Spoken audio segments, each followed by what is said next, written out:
Queen cancer revelation approved by royals to avoid Harry book bombshell. The Queen secretly fought a particularly painful form of cancer in the last year of her life, a new book has claimed. Giles Brandreth, a royal author and friend of Prince Philip, has claimed the late Queen Elizabeth II had a form of bone marrow cancer, the most common symptom of which is bone pain. The biographer made the statements about Her Majesty's health struggle in his upcoming book, Elizabeth, An Intimate Portrait. In a serialization in the Daily Mail, he wrote, "I had heard that the Queen had a form of myeloma, bone marrow cancer, which would explain her tiredness and weight loss and those mobility issues we were often told about during the last year or so of her life." The most common symptom of myeloma is bone pain, especially in the pelvis and lower back, and multiple myeloma is a disease that often affects the elderly. Currently, there is no known cure, but treatment, including medicines to help regulate the immune system and drugs that help prevent the weakening of the bones, can reduce the severity of its symptoms and extend the patient's survival by months or 2 to 3 years. Mr. Brandreth also details the relationship between the Queen and Prince Harry, claiming the monarch was supportive of her grandson's marriage to Meghan Markle. However, a royal commentator has since suggested that the Duke and Duchess of Sussex were not told of the Queen's struggle with cancer. Kinsey Schofield, founder and creator of the Today for Daily podcast, theorized that the Sussexes were not trusted with the information. In the latest episode of the podcast, which came in the form of a talk TV segment with present Christophus, M. Schofield referenced a very interesting theory. She said, "Somebody messaged me today suggesting that perhaps, because I don't know about you, but I've heard these rumors about bone marrow cancer for a very long time now." Giles got permission from the family to include this in his book to ensure that it wasn't breaking news if Harry included it in Spare, which I think is very intelligent.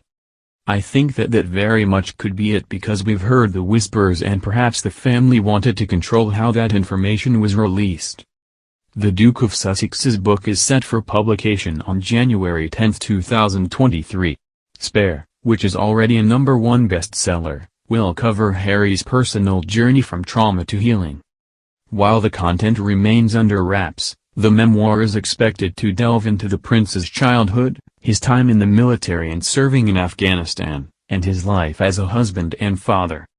Many have speculated that Harry will reveal further insight into his experiences as a royal, particularly following the introduction of Meghan into the fold and the struggles that came about thereafter.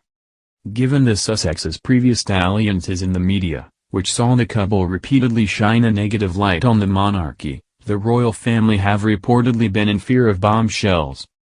During an episode of Paul Murray Live earlier this month, the Daily Mirror's royal editor Russell Myers claimed many members of the firm are furious about the tell-all. The king would not be the only person to be absolutely furious, looking at the situation that has played out over the last few years, he said before pointing out that Harry and Meghan have pretty much got what they wanted and yet have just been trashing the royal family. Mr. Myers added, "One would have thought that they would have just disappeared into the Californian sunset, been happy to make a bit of money and just forge their own life, but no.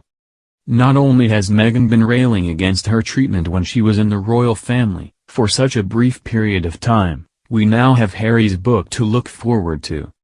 He concluded, "Is it sort of score settling? Is it a purposeful act that he just wants to get back at his family? I suppose we'll just have to see. The world will be watching, that's for sure."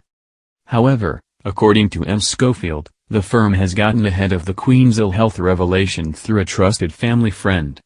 Speaking of Mr. Brandreth, the commentator said, "Everybody seems to get along with him." He quotes the family members directly in the book several times. It quotes the Queen at times in very private instances. The biographer has had long contact with the royal family. He has written books about King Charles III and Queen Camilla, the Duke of Edinburgh and now, Queen Elizabeth. In June, Camilla was a guest on the author's fortnightly podcast, Commonwealth Poetry Podcast, which he hosts with his daughter Afra. M. Schofield described Mr. Brandreth's relationship with the royals, saying his book is a unique opportunity for royal watchers due to the author's close friendships with members of the family. She said, "I asked him about it and he said, 'Oh, no, I would never say that they're my friends, but he's being humble.'" The Queen Consort was on his podcast. He worked really closely with Prince Philip on his book about him. This is a man that truly had access to the Queen, and truly had access to Prince Philip. Mr. Fizz added, "I am inclined to agree with you that Giles Brandreth is very much in the know. And I think by him saying, 'I had heard she had cancer,' he wouldn't write that unless he had been given the approval to write that, as you rightly allude to. And also I don't think he would speculate unless there were some facts behind it." The presenter recalled the Queen's Platinum Jubilee celebrations, noting the monarch's absence from several celebratory events. He said, "There would have been times when she was in absolutely immense pain. It does explain why simply appearing on the balcony after making the journey from Windsor Castle to Buckingham Palace, for instance, on the first day of the Jubilee celebrations, meant that her doctors would have said the next day, 'Sorry, you can't appear for your concert.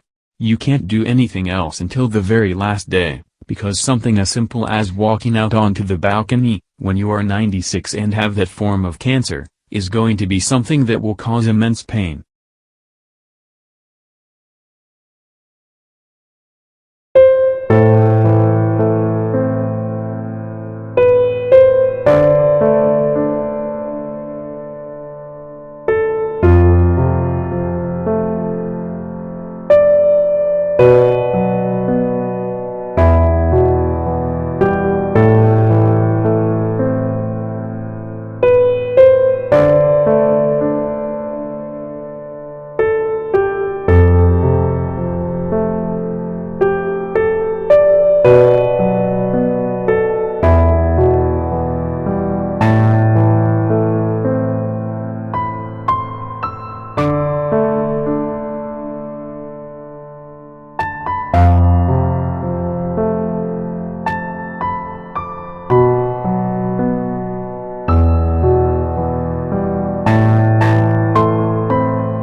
Unless there were some facts behind it.